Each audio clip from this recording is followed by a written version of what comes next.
बिस्मिल्लाहिर्रहमानिर्रहीम अस्सलाम वालेकुम रहमतुल्लाह। आप देख रहे हैं यूएई उर्दू न्यूज़ और मैं हूं सत्ता लगारी।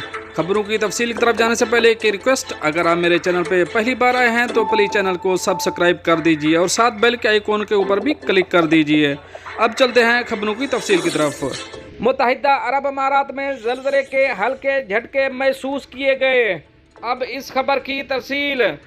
कुछ रिहायशियों ने सुबह के अवैल में ज़लज़ले के झटके महसूस किए, क्योंकि मुत्तहिदा अरब अमारात में हफ्ता को 2.8 की शिद्दत का ज़लज़ला रिकॉर्ड किया गया, जो नेशनल सेंटर ऑफ मेट्रोलॉजी के मुताबिक है।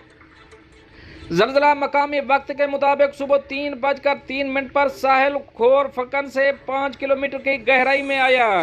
एनसीएम के मुताबिक अगरचे रिहायशियों ने झटके महसूस किए, लेकिन मुल्क में ज़लज़ले का कोई नुकसान नहीं हुआ, ना ही इस ज़लज़ला से कोई जानी या माली नुकसान हुआ।